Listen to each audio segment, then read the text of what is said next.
बारिश में बिना छत का गांव। माँ, दादी, धूप चली गई, मौसम कितना ठंडा ठंडा हो गया है ना। और ठंडी हवाएं भी चल रही हैं। लगता है बारिश होने वाली है। इस बार तो हम बारिश में खूब भीगेंगे। चल राजू, कागज से अपनी अपनी नाव बनाते हैं और फिर रेस लगाएंगे। पूरा आसमान काले बादलों से ढक गया है। लगता है आज बहुत तेज बारिश होने वाली है। अब क्या करेंगे हम अगर बारिश हो गई तो? अगर हम अभी से ही डरेंगे तो आगे क्या होगा? ये परेशानी तो अभी काफी लंबे समय तक चलने वाली है। ठीक से बांधिए ना तिरपाल। उधर का कोना अभी ठीक से ढका नहीं है। सारा बारिश का पानी घर के अंदर आ जाएगा। मैं तो तिरपाल बड़ा ही लाया था, ये छोटा कैसे पड़ गया? अगर इस तरह ज्यादा खींच लूंगा तो दूसरी तरफ से निकल जाएगा। एक काम करो, तुम कोई पन्नी ले आओ, मैं वो यहाँ बांध देता हूँ। इस बार तिरपाल आप मजबूत लाए हैं ना? पिछली बार याद है ना कि कैसे जरा सी तेज हवा में ही हमारा तिरपाल उड़ गया था, जिससे घर का सारा सामान बारिश के पानी में भीगकर खराब हो गया। आसमान में काले बादल छा जाते हैं। गांव के हर एक परिवार में एक अजीब सी परेशानी का माहौल छा गया था। सभी लोग अपनी टूटी या बिन छत वाले घर को तिरपाल से ढकने में लगे हुए थे। थोड़ी देर में काफी तेज बारिश शुरू हो जाती है। बारिश का पानी तेज रफ्तार के साथ लोगों के घरों में आने लगता है। दीदी देखो ना, बारिश के पानी की वजह से सारा चूल्हा भीग गया और तो और राशन भी गीला हो रहा है। अब क्या करें हम? पूनम जल्दी से राशन उठा और उस चारपाई के नीचे रख दे। मैं तब तक घर का बाकी का सामान भी इधर उधर करती हूँ। माँ, मैंने छत के नीचे बर्तन लगा दिया है। हे भगवान, ये बारिश तो रुकने का नाम ही नहीं ले रही है। बहू, घर के अंदर पानी तो भरता ही जा रहा है। माँ जी, आपकी तबीयत खराब है, आप इस तरफ आ जाइए। यहाँ थोड़ी छत है, इसके नीचे खड़ी हो जाइए। मैं तब तक घर से बाहर पानी निकालती हूँ।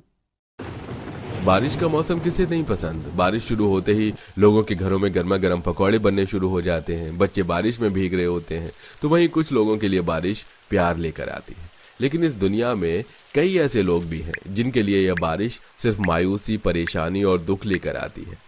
जब बारिश के मौसम में हर कोई घरों में बैठकर आसमान से गिरती बारिश के नज़ारे देख रहे थे तो वहीं कुछ लोग छत और घर में भरे पानी को बाहर निकाल रहे होते हैं। कमर दुख रही है, घर से पानी बाहर निकालते निकालते कोनों कोनों में जम गया है पानी जाकर तो। अरे कलावती, तुमने तो छत पर तिरपाल लगाई थी ना, तो तुम्हारे घर में पानी कैसे भर गया? अरे क्या बताऊं पूजा, मैंने तिरपाल तो लगाया था लेकिन हवा का ऐसा झोंका आया कि सारा तिरपाल ही उड़ गया और घर में पानी पानी हो गया। क्या बताऊं, सारे बिस्तर भी गीले हो गए। अब सोएंगे कैसे? मेरे घर तो इससे भी बुरा हाल है। कल ही इतनी मुश्किल से राशन भरवाया था, सारा राशन गीला होकर खराब हो गया। न जाने क्यों ये मनहूस बारिश का मौसम आता है। मनहूस मौसम नहीं, मनहूस तो हम लोगों की किस्मत है। सच कहूँ पूजा बहन, अब इस बिना छत के गाँव में रहा नहीं जाता है। ठंड और गर्मी तो जैसे तैसे बर्दाश्त कर लेते हैं, लेकिन बारिश, इसका क्या करें? सरपंच जी, अब आप ही बताइए, हम बेचारे गांव वाले करें तो करें क्या? अगर बारिश नहीं होगी तो खेती कैसे करेंगे? अगर बारिश होती है तो सब कुछ बर्बाद कर देती है। अब हम बिना छत के घर वाले कैसे बचे इस बारिश से? अरे मैंने तो पिछले साल थोड़े बहुत पैसे जोड़कर घर की छत बनवाई थी। जरा सी बारिश के चलते छत से पानी चूने लग गया और देखते ही देखते सारी छत टूट गई। हमारे गांव में इतना रोजगार भी नहीं है कि सब अपनी बक्की बक्की छत बनवा सके। अरे मेरे घर में खुद पानी टपकता है। कल रात में और मेरी पत्नी तो छतरी के नीचे बैठे हुए थे। इस छोटे से गांव में बहुत कम ही रोजगार था, जिसके चलते हर कोई दिन का 50-60 रुपए ही कमा पाता था। इस महंगाई भरे जमाने में कम कमाई के चलते इस गांव के लोग अपना पेट बड़ी मुश्किल से भर पाते थे, तो एक पक्की छत क्या ही बनवाते। माँ, आज आप कितने दिनों के बाद कढ़ी चावल बना रही हो? आखिरी बार मैंने पिछली गर्मियों में खाया था। अरे बेटा, तो तब से पैसे ही कहाँ जमा हो पाए कढ़ी चावल बनाने के लिए, इसलिए इतना समय लग गया। बस थोड़ी देर और, कढ़ी बनते ही सबसे पहले मैं अपने बच्चे को अपने हाथों से खिलाऊंगी कढ़ी चावल।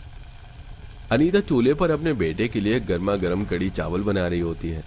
खाना बनते ही अनीता प्लेट में कढ़ी चावल डाल जैसे बबलू को पहला निवाला खिलाने के लिए हाथ उठाती है कि तभी बादल गरजने शुरू हो जाते हैं और आसमान से धमाधम बारिश गिरती है, जिसके चलते अनीता ने जो कढ़ी चावल बनाए थे वो सारे खराब हो जाते हैं। हे भगवान, तू हम गरीब से किस बात का बदला ले रहा है? इतने लंबे समय के बाद मैं अपने बेटे के लिए कुछ बना पाई थी, लेकिन वो भी तुझसे देखा नहीं गया। माँ आप रो मत, आप मुझे अचार रोटी भी दे दोगी ना, मैं वो भी खुशी खुशी खा लूँगा। जहाँ एक तरफ बिना छत वाले गांव में इस बारिश ने किसी के मुंह से निवाला छीना था, तो वहीं किसी के घर की खुशियां। बहुत दर्द हो रहा है माँ जी। लगता है भाभी को जचकी का दर्द हो रहा है। अब क्या करें, हम इतनी बारिश में तो दाई माँ को भी बुलाने के लिए नहीं जा सकती। घर में भी बारिश का पानी भरता ही जा रहा है। छत पर पन्नी लगाई थी लेकिन वो भी उड़ गई। तेरी भाभी की जचकी करनी होगी बहू, संभाल अपने आप को, हम लोग हैं। सोनिका आंचल महिमा की जचकी करती हैं, लेकिन बारिश में नवजात बच्चे के भीगने की वजह से उस बच्चे की आंखें नहीं खुलती। थोड़ी देर बाद जब बारिश रुकती है तो सभी बच्चे को शहर के अस्पताल लेकर जाते हैं, जहां उन्हें पता चलता है कि बच्चे को निमोनिया हो गया है। कुछ ही देर में इस घर का चिराग हमेशा हमेशा के लिए बुझ जाता है। ऐसे ही कुछ दिन गुजरते हैं और एक मोहन नाम का आदमी अपनी पत्नी सुशीला के साथ इस गांव में आता है। माँ, कैसी हैं आप? सुशीला, यह है मेरी माँ। शादी के बाद तुम पहली बार अपने ससुराल में आई हो ना? माँ, बाबा कहाँ हैं? बाबा सुशीला से मिलकर बहुत खुश होंगे। वो नारायण भाई साहब की 13वीं में गए हैं, आते ही होंगे। क्या कहा आपने? नारायण काका की 13वीं? माँ, नारायण काका को क्या हुआ? वो तो बिल्कुल ठीक थे ना? मोहन के पूछने पर दुर्गा बताती है कि कैसे इस बार भी बिना छत वाले उनके गांव में बारिश के कहर के चलते कितने परिवारों की खुशियां उजड़ गईं। ये सब जान मोहन को काफी दुख होता है, तो वहीं सुशीला के लिए ये सब काफी हैरानी भरा था। अगले दिन जब सुशीला अपनी सास के साथ आंगन में कपड़े धुलवा रही होती है तो देखती है कि कैसे लोग बारिश से बचने के लिए अपने घरों पर टीन और तिरपाल लगा रहे हैं और कई लोग तो घरों से पानी बाहर निकाल रहे हैं। माँ जी, ये सब क्या है? इतना बड़ा गांव है लेकिन क्या यहाँ किसी के भी घर पर छत नहीं है? बिना छत के यहाँ लोगों का गुजारा कैसे होता है? बहू, अब क्या बताएं तुम्हें, गांव में बहुत कम रोजगार है। हमारी छत भी काफी कमजोर हो गई है और अब तो चूने भी लगी है। बड़ी मुश्किल से छत पर तिरपाल बिछा रखा है हमने। क्या पता कल को हमारा घर भी बिना छत का हो जाए। बहुत परेशान है पूरे गांव वाले बिना छत के। कुछ वक्त में सुशीला जान चुकी थी कि रोजगार की कमी के चलते गांव के बेचारे गरीब लोग अपनी छत तक नहीं बनवा पा रहे हैं। ये जान सुशीला को काफी दुख होता है और अब वो अगले दिन ही शहर जाकर वहां से कुछ फॉर्म लेकर आती है और सभी गांव वालों को इकट्ठा कर। दुर्गा की बहू, क्यों हम गांव वालों को इस तरह इकट्ठा किया है? क्या जरूरी बात है?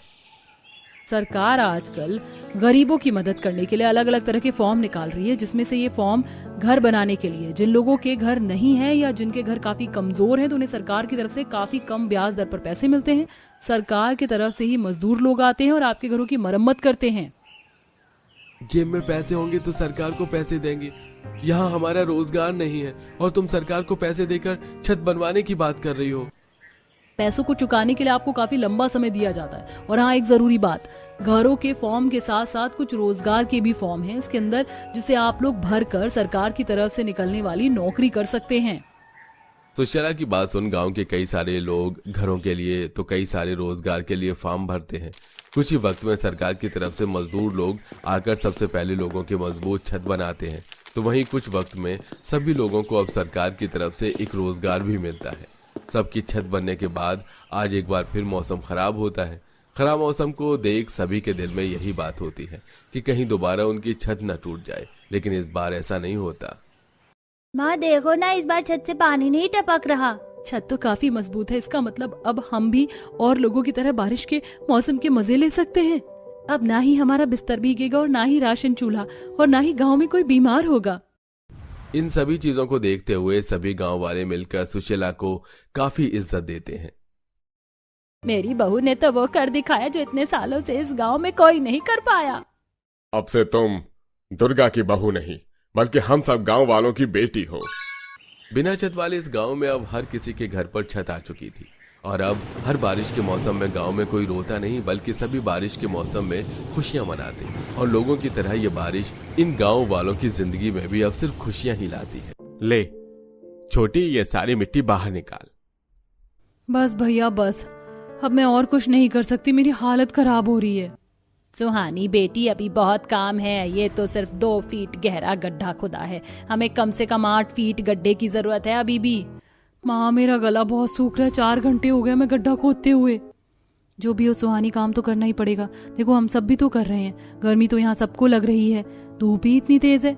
सब जितना बातें करेंगे उतना गला सूखेगा और काम भी धीरे होगा। कोशिश कीजिए जल्दी हो जाए, जब तो हम जो चाहते हैं वो हो पाएगा, क्योंकि इसके बाद दीवारें भी लीपनी है। सब तसले में मिट्टी डालकर बाहर की तरफ लाकर इकट्ठा कर रहे थे कि इतने में सुहानी की तबीयत बिगड़ जाती है और वो लगातार उल्टी करती है। तब उसकी मंझली भाभी मोहिनी उसे संभालती है। अरे भाई साहब, माँ जी, दीदी, अरे कोई तो पानी लाओ, सुहानी की तबीयत खराब हो रही है। ये भगवान, नदी भी दूर है, कौन जाएगा। माँ जी इतनी भी दूर नहीं है, लेकिन पानी लाने में 5 मिनट तो लग जाएंगे। अब तो हमें इसका जुगाड़ भी यहाँ करना होगा, वरना हम बार बार जमीन के नीचे से आना जाना कैसे करेंगे। तब जाकर काजल एक मटके से फटाफट पानी लाकर सुहानी को देती है और कुछ नुकीली लकड़ियों से नदी की तरफ से भी खोदना शुरू करती है। आखिर ऐसी भी क्या बात हो गई जो बहू के साथ पूरा परिवार इतना बड़ा गड्ढा खोदने में लगा हुआ था। पूरी बात क्या है, आइए जानने के लिए कहानी में आगे बढ़ते हैं। जहां पूरा गरीब परिवार एक कच्ची झोपड़ी में रहता था, तब बड़े घर की अमीर लड़की छोटे बेटे कबीर से लव मैरिज करके आती है। बहुत भयंकर गर्मी थी, लेकिन काजल ने साधारण लोगों की तरह अपने ससुराल वालों के साथ रहना सीख लिया था। एक दिन, माँ जी मैंने खाना बना दिया है। सच में आज तो बहुत गर्मी हो रही है, ऐसे कैसे काम चलेगा हमारा इतनी गर्मी में। भाभी आप इतने अमीर घर से आई हो, वहाँ तो आप एसी में ही रहा करती होगी ना, तो आप यहाँ पर ये सब कुछ कैसे बर्दाश्त कर रही हैं। आप अपने घर रहने चली जाओ ना, यहाँ क्यों गर्मी में परेशान हो रही हो। सुहानी, तुमने मेरी इतनी फिक्र की, मुझे अच्छा लगा, लेकिन मैं अपने परिवार को यहाँ छोड़कर तो नहीं जा सकती। जैसे आप सब लोग रह रहे हैं, मैं भी वैसे ही रहूंगी। यकीन नहीं होता, इतने अमीर घर की बहू मेरे घर की लक्ष्मी बनी है और सब कुछ सह रही है। माँ जी आप भी ना ऐसी बातों पर पलके गीली करते हैं क्या। बात ही ऐसी है देवरानी जी, क्या करें। आप लोगों की गर्मी भगाने का आइडिया है मेरे पास। ये देखिए मैंने क्या बनाया है। काजल, ये तो आम पन्ना है। हाँ, वो मैंने कबाड़ा बेचा था ना, उसके कुछ पैसे मिले थे तो आते वक्त आम खरीद के ले आई और बना दिया आम पन्ना। वाह मेरी बहू, तूने तो मन अच्छा कर दिया, एक नंबर की जुगाड़ू है तू। वो तो माँ जी मैं बचपन से हूँ। स्कूल में हमारे प्रोजेक्ट होते थे, वेस्ट मटेरियल से कुछ ना कुछ बनाना होता था, तो बस मैं वही करती थी। अच्छा ऐसा तो हमने भी बचपन में किया है बहू। पैसे नहीं होते थे और हमें कुछ चाहिए होता था तो खराब चीज से जुगाड़ करके बना लिया करते थे। अच्छा पापा जी। ऐसे कुछ दिन गुजरते हैं कि अचानक से लू के साथ तेज आंधी चलती है, जिस वजह से उनकी भूसे की झोपड़ी भी तहस नहस हो जाती है और वो सब बेघर हो जाते हैं। अरे राम रे, अब तो हम कहीं के नहीं रहे। हमारा घर भी उजड़ गया, अब हम कहाँ जाएंगे। और वो भी इतनी गर्मी में, आंखें भी नहीं खुल रही, इतनी तेज धूप है। वैसे ही दाने पानी की किल्लत थी, अब घर की भी हो गई। जहां एक तरफ गरीब परिवार का घर उजड़ गया था, वहीं कुछ अमीर लोग गाड़ियों को रखने के लिए अपने घर में ही गड्ढा खोद रहे होते हैं, जिसमें कि बेसमेंट बन सके और उनकी गाड़ियों को कोई नुकसान न पहुंचे। तभी काजल की नजर उन अमीर परिवार पर पड़ती है। एक तरफ हम दुखी हैं, हमारा घर उजड़ गया, और दूसरी तरफ लोग जानबूझकर अपने घरों में गड्ढा कर रहे हैं। काजल थोड़ी देर सोच में पड़ जाती है, मानो उसे कोई सदमा लग गया हो कि तभी अरे एक मिनट, आइडिया। मुझे समझ आ गया कि अब हमें कहाँ रहना चाहिए, जिससे हमें गर्मी भी नहीं लगेगी और पैसे भी नहीं खर्च करने पड़ेंगे। काजल, तुम क्या कह रही हो? मुझे कुछ समझ में नहीं आ रहा। मैं आपको साफ शब्दों में कहूँ तो अब हम जमीन के नीचे घर बनाएंगे। बहू तू पागल हो गई है, जमीन के नीचे हम कैसे रह सकते हैं, कहीं दब गए तो। अरे माँ जी ऐसा कुछ नहीं होगा। एक बार जब मैं पिताजी के साथ ट्रेन से जा रही थी तो हमारी ट्रेन एक सुरंग के अंदर से गुजरी थी। हम कुछ ऐसा ही जमीन के नीचे बनाएंगे जिससे कि ये दबाने वाली नौबत तो बिल्कुल नहीं आएगी। ऊपर से सामने देखो तो वो अमीर परिवार भी अपनी गाड़ियों के लिए जमीन के अंदर जगह बना रहा है। जब वो गाड़ियां रखने के लिए जमीन खुदवा सकता है तो हम रहने के लिए क्यों नहीं खुदवा सकते। और तो और गर्मी में जमीन नीचे ठंडी रहती है, हमें गर्मी में मरना भी नहीं पड़ेगा। अब आप सब जल्दी से इस गांव के नदी के पास चलिए, वहीं जमीन के नीचे हमारा घर बनेगा। वाह भाभी, आपने तो बहुत अच्छा जुगाड़ बताया। फिर सभी लोग घर का बचा कुचा सामान लेकर नदी के पास पहुंच जाते हैं। सभी लोग अपने काम में लग जाते हैं। दोपहर में धूप से परेशान होकर लू लगने से सुहानी की तबीयत खराब हो जाती है। फिर काजल उसे नदी का पानी लाकर पिलाती है। आखिर 20-21 घंटे बाद 10 फीट का गड्ढा हो जाता है, जिसके बाद काजल बहू सभी दीवारों की पानी से लिपाई कर देती है। बहू तूने ये तो तैयार कर दिया, लेकिन ऊपर से ढकने के लिए भी तो कुछ चाहिए ना, और अभी तो पानी का जुगाड़ भी करना है। बस माँ जी वही कर रही हूँ, पर उसके लिए मुझे ऊपर जाना है। मैं कैसे जाऊँ, गड्ढा तो गहरा है। तभी सुमित लकड़ी काटकर लकड़ी की सीढ़ी बना देता है और गड्ढे में डाल देता है। अरे वाह जेठ जी, आपने तो सीढ़ी भी बना दी, शुक्रिया। और प्रिया, मैंने सुन लिया था तुम्हें पानी के जुगाड़ के लिए पाइप चाहिए, इसलिए मैंने इस बैम्बू को ही पाइप की तरह बना दिया है। इसके बाद काजल उस बैम्बू को सुरंग बनाकर नदी तक जोड़ती है, जिससे नदी का पानी उधर आ जाए, और एक लकड़ी का टुकड़ा उस पाइप के मुंह में लगा देती है। काजल, तुमने ऐसा क्यों किया? ताकि भाभी हम अपने मन मुताबिक यहाँ से पानी ले लें और पानी हमारे कमरे को गीला भी ना करे। तब काजल सीढ़ी की सहायता से बाहर आ जाती है और आसपास टीन या लकड़ी को ढूंढने लगती है। इसके बाद उसे आंधी में 4 उड़ी हुई टीन मिल जाती हैं, जिससे वो एक कमरे को टीन से ढक देती है। बाकी 3 टीन से काजल और कबीर के पेड़ के सहारे गुसलखाना तैयार कर लेते हैं, जिसके बाद वो सब लोग गर्मी से परेशान होने के बाद अपने जमीन के नीचे घर में रह पाते हैं।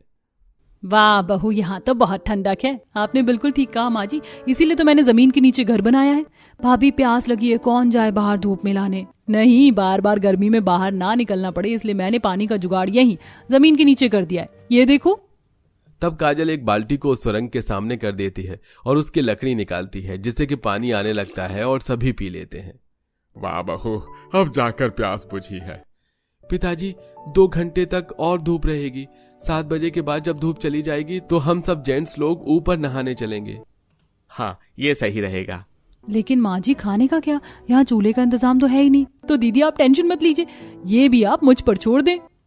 धूप जाने के बाद सभी आदमी नहाने चले जाते हैं। वहीं काजल कबाड़ी वाले के पास जाकर खराब पाइप लाती है और मिट्टी का चूल्हा बनाकर उसे सुखाती है।